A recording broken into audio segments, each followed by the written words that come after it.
Education officials say schools across Barbados will be ready for the start of the new school term in less than 2 weeks. This year's Barbados Scholarship and Exhibition Awards announced. Barbados, Caricom and the African Union celebrate their growing relationship at the second annual Caricom-Africa Day. And in sports, the Royals running out of chances to secure a CPL playoff spot. Broadcasting from our studios in the Pine St. Michael, this is CBC NewsNight, starting now.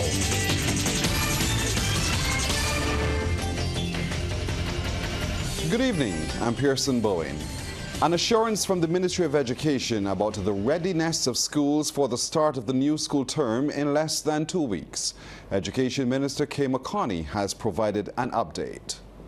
Every Wednesday morning we have our Capital Works meeting, and the meeting that we had yesterday morning, Mr. Francisco Miller, who is head of the Education Technical Management Unit, that unit is in charge of the schools, the repairs to the schools. They're telling me that we are on time. I went out last week Friday, and on Monday also the team went out again to visit some of the schools where we thought there may have been some delays, and I'm happy to say that as of yesterday there was significant progress in those areas. So our intention is to make sure that we open on time this year, and we are doing our very best so to do, weather permitting and all other things being equal. Ms. McConney says special attention has been given to institutions that have had environmental challenges. In those schools where we have experienced significant concerns around the mold, etc., there is a mold remediation that is being put in place. So it's regular cleaning plus the additional layer of cleaning that will be required to do with those schools. As you know, we have many schools across Barbados that are built of that coral stone material that tends to attract mold. And we are learning different techniques, cleaning techniques that would be more successful. We are having to retrain the maids, including those at the Ministry of Education, where we also had some significant mold issues. The types of cleaners you use, the types of materials you use, and how you clean makes a difference in being able to manage that mold. The Education Minister made the comments just after the announcement of this year's scholarship and exhibition winners. Harrison College has copped the most awards. 2 students from the Crumpton Street Institution received national scholarships, while 13 won exhibitions. Queen's College secured 2 scholarships and 6 exhibitions. The Barbados Community College got 1 scholarship and 2 exhibition winners, while the St. Michael's School and Christchurch Foundation each received 2 exhibitions. While praising students and their supporters for their achievements, the Education Minister provided an analysis of the results. This year there are 4 students who attained all grade 1s in 8 units of their program. 2 of those students are from Harrison College and 2 students from Queen's College. There's 1 student from the Barbados Community College who attained a 4.0 grade point average, and these 5 students, I should say, it is these 5 students who will be awarded the Barbados scholarships. This compares, I should say, to 12 scholarships which were awarded last year. For our exhibitions this year, we have 25 students who have qualified for an exhibition. Last year, in 2022, we had 21 students who were awarded exhibitions. Well, this year, the ministry announced Giovanni Aline as the winner of the newly introduced Errol Walton Barrow Scholarship. That award is for Barbadians who completed education at a school established after 1951 and pursued studies in culinary arts, aeronautics, or maritime studies. The former Dighton Griffith and Barbados Community College student is overjoyed at creating history.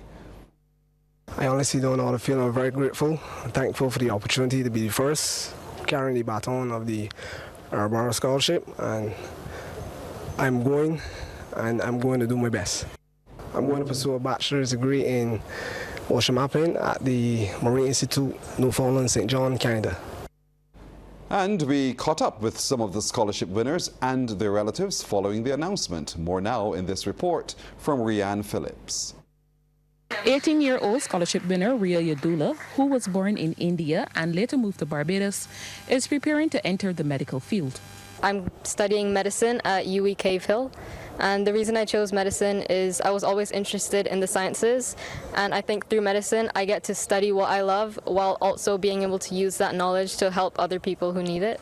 Ria's mother is happy the former Harrison College student got the opportunity to become the family's first scholarship winner. The Barbados government has given this opportunity. We are very thankful for that. And exhibition winner and St. Michael's School alum Jada Murray is also seeking to stamp her name in the medical field, particularly in genetics. I'm pursuing a bachelor's in biochemistry at UWI. I would like to become a geneticist. I hope to diagnose different genetic diseases and help people figure out their family lineage and how they might have got some of the genetic diseases that they have now. And based on her track record, her dad, CBC's cameraman Patrick Murray, is confident she will be successful. She was a very hard-working child from primary school straight through to secondary school. I pray that continues in her tertiary education and she keeps the hard work up. Meanwhile, scholarship winner from Queen's College, Terica Bradshaw, is eager to revolutionize the renewable energy sector once she completes her studies in materials engineering. I'm headed to University of Toronto in Canada, and I also wanted to do materials engineering in order to improve solar cells, because Barbados was once a pioneer of solar energy in the Caribbean. So I wanted to bring us back to that point and increase the efficiency of the solar cells, or I wanted just to help in a way to bring Barbados also out of debt from oil. These awardees are eager to turn these ideas into reality to shape Barbados' future. Rianne Phillips, CBC News. Thank you, Rianne. Barbados, its CARICOM counterparts and the African Union have been celebrating their growing relationship at the second annual Africa CARICOM Day. Barbados held a flag-raising ceremony to mark the occasion this morning at government headquarters. The day has been observed in keeping with a decision taken at the inaugural Africa CARICOM Summit on September the 7th, 2021. In his address, Acting Prime Minister Dr. William Duguid noted the African Union and CARICOM continue to work together. Not only have we come together to coordinate our efforts to repair the currently existing international economic and political order and gain for ourselves our rightful place in world affairs, but we've also come together to repair and restructure our own Africa-Caribbean relationship. Mr. Duguid adds events over the last 2 years have cemented the need for collaboration between the two regions.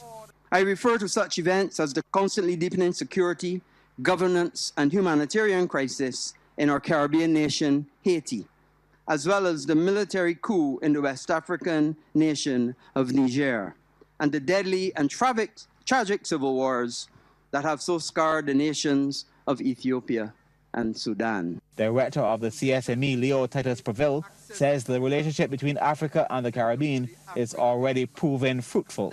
As CARICOM celebrates its 50th anniversary this year, it is perhaps fitting that the promising seeds planted over the last 2 years, aimed at deepening economic, social, and cultural ties with Africa, be nurtured with deliberate purpose.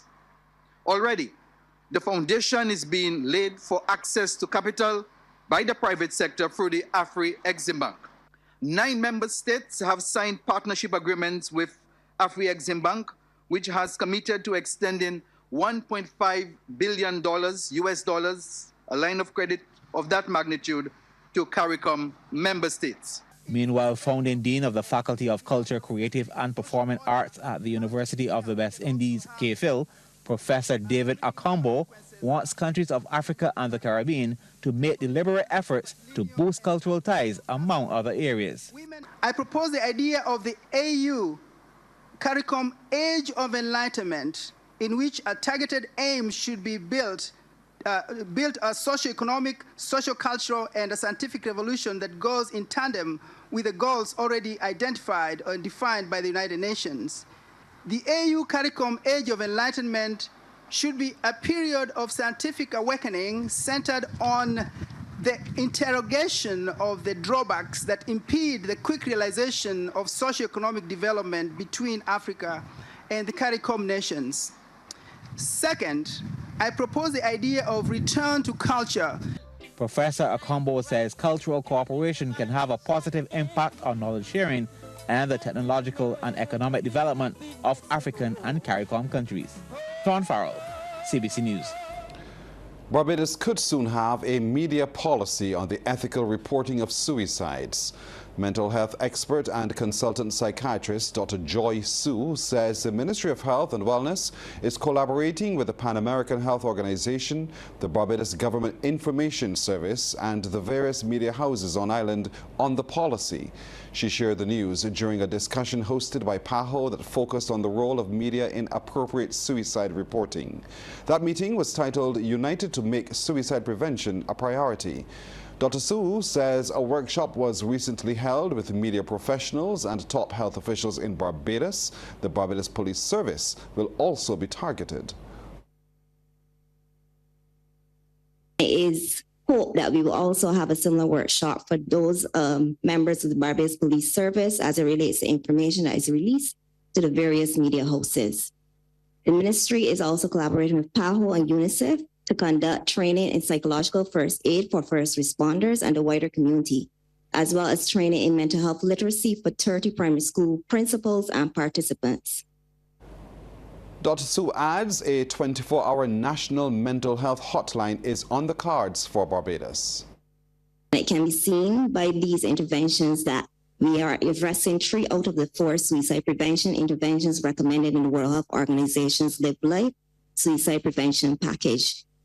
And we hope to address the 4th shortly as well. We'll take a break here, but coming up, the Queen Elizabeth Hospital's physiotherapy department gets some much-needed assistance. Patients seeking rehabilitation services at the Queen Elizabeth Hospital should soon be better able to access them. This thanks to a donation of close to $4,000 worth of specialized medical equipment to the physiotherapy department.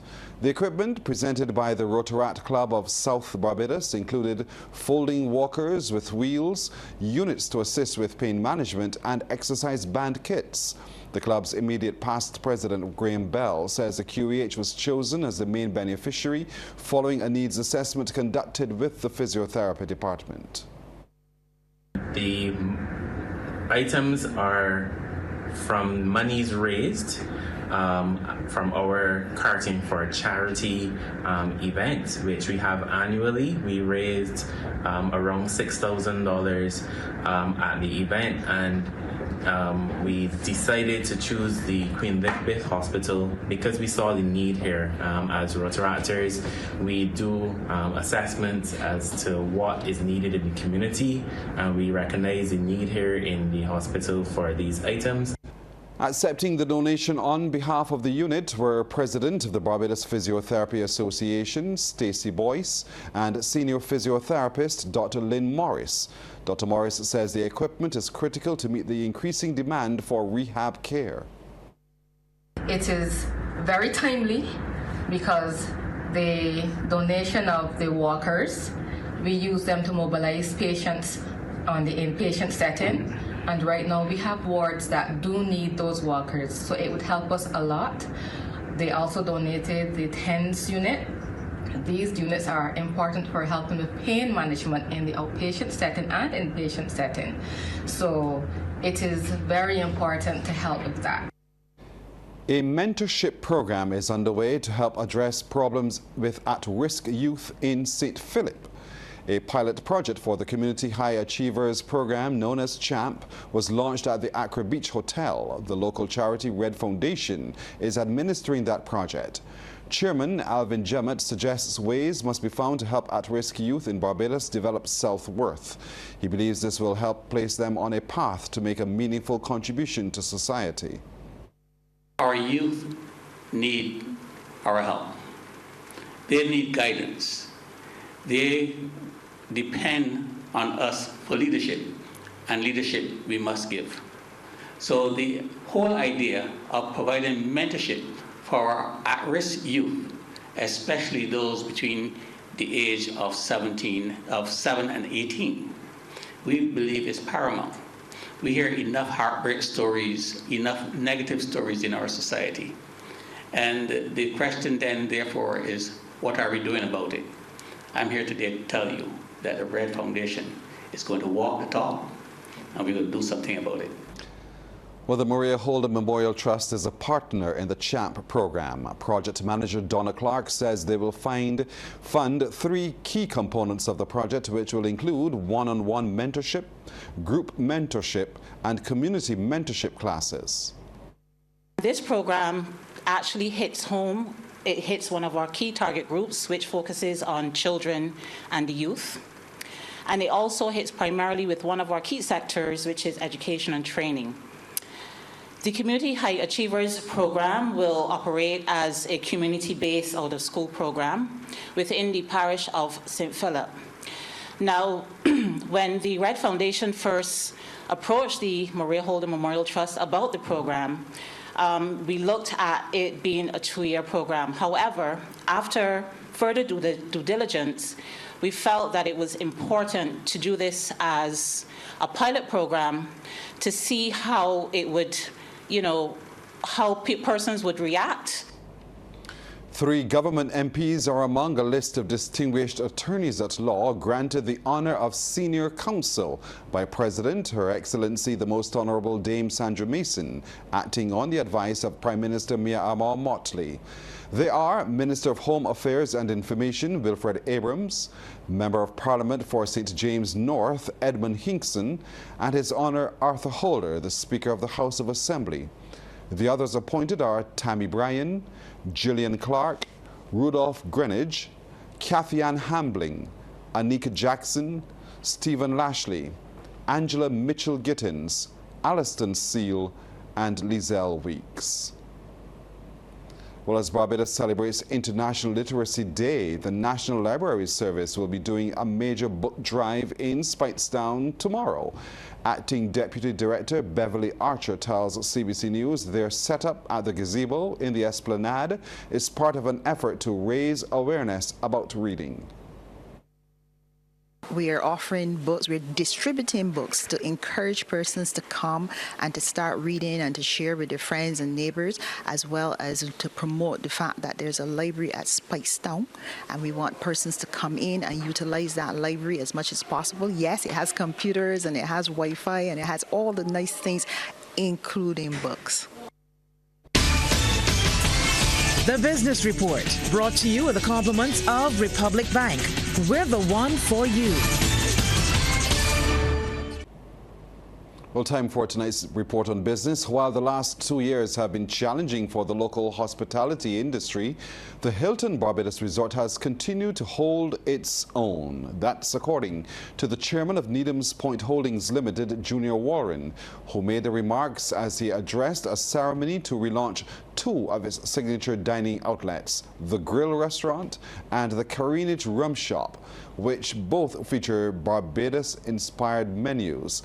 The launch was also held to officially unveil an art project in partnership with local artists Sade Payne and Neville Legault. I am pleased to say that here at Hilton Barbados, we have weathered the storm and we continue to be one of the leading hotels on island, especially for North American visitors. We are not resting on our laurels, though. We have taken note of the Prime Minister's exhortation to make better use of our seaside car park, and I wish to assure her and you that our management team is hard at work analyzing the best use of the space given to us the maximum return. Acknowledging that the Hilton exists in an industry where competition is ever present, he says there are plans to refresh many of the public areas of the hotel, including the conference facilities. In her address, Minister in the Prime Minister's office with responsibility for culture, Senator Dr. Chantal Munro-Knight, says the Hilton plays an important role in introducing and sharing various aspects of the island's culture with visitors. I'm always amazed at the ability, particularly of visual artists, just in their paintings alone, to just take you on a journey of reflection, a journey of yearning and connection. And by doing this, what the Barbados Hilton is doing is immediately immersing the visitor who comes here without even first stepping a foot anywhere, is immediately creating an environment of yearning and wanting to understand and wanting to learn about our country and our culture. The head of the Caribbean Center for Renewable Energy and Energy Efficiency wants Barbados and the region to take stock of their available green energy sources. Executive Director Dr. Gary Jackson wants countries to trust each other and reconfigure their systems as the opportunities are huge. Dr. Jackson was among a panel of regional experts for the September edition of the Caribbean Economic Forum. The topic, what does moving to green energy mean for us? Hydrogen has multiple uses, and as you know, hydrogen is one of the most abundant elements in the world today. All right, so water is a source of hydrogen, and that's where you get most of the hydrogen based on the technologies that are considering now. So there's split water particles. The water is H2O, so you're moving hydrogen and oxygen by applying electricity. Once you get the hydrogen can be used in cars, as Raquel said, all type of transportation really, pharmaceutical, steel production, heating, cooling, you name it. Chief Executive Officer of the Caribbean Climate Smart Accelerator, Raquel Moses, says there is potential for the region in geothermal energy. In the Caribbean, we have about 29 gigawatts worth of geothermal potential. That's huge. That's huge. That's huge. That's many, many times more than we would need to power the region. So we could put some of that to good use for export, for example. But when you think about the Caribbean, and these are the stories that aren't told, you know, Barbados and your solar water heaters, it might seem very normal to you, but Barbados is an absolute pioneer in solar water heating. And Director of the Roofs to Reef project in the Office of the Prime Minister of Barbados, Ricardo Marshall, is pressing countries to ensure there's balance as they take advantage of available green energy. We need to ensure that we're talking about utilizing natural resources at a rate so that they're replenished faster than they're consumed. And we need to ensure that as we use those renewable energies, we have a balance in there where we have intermittent and firm power. And of course, we need to take the entire society forward as we move. So we must have that just transition and the inclusion of everybody as we go forward. For that second look at sports, here's Damien Best. Thanks so much, Pearson. Well, the countdown is on for Barbados' opening match of the CONCACAF Nations League B against Montserrat. The clash is set for tomorrow night at the BFA headquarters in Wildy. Start time is 7 o'clock. Head coach Orlando Da Costa says the Tridents are laser focused on winning the encounter. We must face all the opponents, in this case Montserrat, with all respect, maximum respect, correct respect. Since we start our camp, we feel the environment around us positive energy actually. We feel the players focus in all training sessions. They are motivated, they are shown to us they want to give more our game model, learn more some principles of the game, you know, we will start this Nations League to do better than the last one. Well, there are 8 overseas-based players in the 23-member squad, which will now have several attacking options and experience in defense. A little nervous because I know the fans will be expecting a lot, but for me it's no problem. I like pressure, so I want to help the team in and score as always. Played at Leicester for 2 years, so that's my personal story. Coming from England and playing in London, around a lot of professional footballers. So I can just show what I've learned from playing with players like the pro players that play in the Premier every single day. Sort of put that what I've learned and put it into the boys, and sort of we all have that professional environment around us. I'm looking forward to getting involved. Training yesterday was good, and meeting the manager, getting to know his ideas. So I'm looking forward to the game, obviously, and helping the team. I'm excited to play my first home game. Obviously, been a long time coming. Made my debut in 2018, so it's been a while. But yeah, I'm looking forward to getting started. Well, at club level, things have been going well. I'm at Kidderminster Harriers at the moment, so we won the playoffs last season and got promoted, and we've had a decent start so far. Obviously, as a defender, I take my pride in the clean sheets, and we've had 4 out of 7 games so far. So yeah, things have been going well so far. That's our time tonight. Thank you for spending it with us. I'm Pearson Bowen. For the crew, to all of you, good night. We'll see you tomorrow.